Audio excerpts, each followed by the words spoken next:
السلام علیکم ورحمۃ اللہ وبرکاتہ۔ بسم اللہ الرحمن الرحیم۔ شروع اللہ کے نام سے جو بڑا مہربان نہایت رحم کرنے والا ہے۔ دوستو، آج کی مجلس میں حسد سے بچنے کے فضائل اور حسد کے نقصانات کو ذکر کیا جائے گا۔ حسد ایک ایسی بیماری ہے جو انسان کو اندر اندر سے کھاتی رہتی ہے، یہاں تک کہ حاسد آدمی کبھی بھی وہ صحت مند نہیں ہو سکتا۔ حسد کا مطلب کیا ہے؟ حسد کا مطلب یہ ہے کہ کسی آدمی کے پاس آپ کوئی نعمت دیکھیں تو آپ کے دل میں یہ جذبہ پیدا ہو کہ یہ نعمت اس سے چھن کر میرے پاس کیسے آ جائے۔ اس سے بہتر بات یہ ہے کہ آپ کسی آدمی کے پاس جب کوئی نعمت دیکھیں تو آپ اپنے دل میں یہ جذبہ پیدا کریں کہ جس اللہ نے اس کو اس نعمت سے نوازا ہے، میں بھی اپنے رب سے اس نعمت کا سوال کرتا ہوں کہ وہ رب مجھے بھی یہ نعمت عطا کر دے۔ تو حسد بہت بری چیز ہے۔ حضرت عبداللہ ابن عمر رضی اللہ تعالیٰ عنہ سے روایت ہے کہ رسول اللہ صلی اللہ علیہ وسلم سے دریافت کیا گیا کہ لوگوں میں کون سا شخص سب سے بہتر ہے؟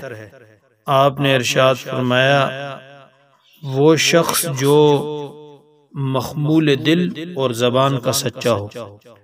صحابہ رضی اللہ عنہ نے عرض کیا کہ زبان کا سچا تو ہم سمجھتے ہیں، مخمول دل سے کیا مراد ہے؟ ارشاد فرمایا کہ مخمول دل وہ شخص ہے جو پرہیزگار ہو، جس کا دل صاف ہو، جس پر نہ تو گناہوں کا بوجھ ہو اور نہ ظلم کا، اور نہ اس کے دل میں کسی کے لیے کینہ اور حسد ہو۔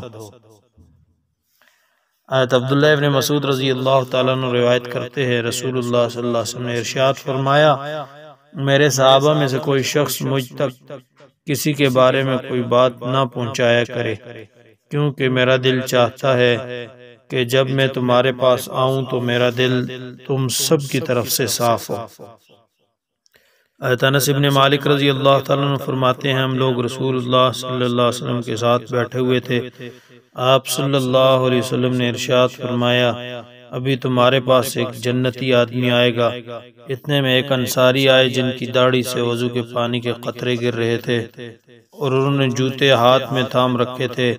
دوسرے دن بھی رسول اللہ صلی اللہ علیہ وسلم نے وہی بات فرمائی، پھر وہی انصاری اسی حال میں آئے جس حال میں پہلی مرتبہ آئے تھے۔ تیسرے دن پھر رسول اللہ صلی اللہ علیہ وسلم نے وہی بات فرمائی اور وہی انصاری اسی حالت میں آئے۔ جب رسول اللہ صلی اللہ علیہ وسلم مجلس سے اٹھے تو حضرت عبداللہ ابن عمر رضی اللہ تعالیٰ عنہ ان انصاری کے پیچھے گئے اور ان سے کہا کہ والد صاحب سے میرا جھگڑا ہو گیا ہے، جس کی وجہ سے میں نے قسم کھا لی ہے کہ میں 3 دن ان کے پاس نہ جاؤں گا، اگر آپ مناسب سمجھیں تو مجھے اپنے ہاں 3 دن ٹھہرا لیں۔ انہوں نے فرمایا، بہت اچھی۔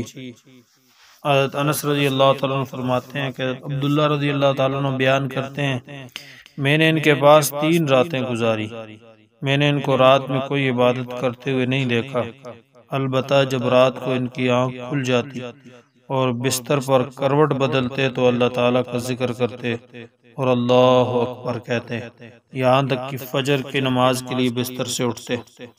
اور ایک بات یہ بھی تھی کہ میں نے ان سے خیر کے سوا کچھ نہیں سنا۔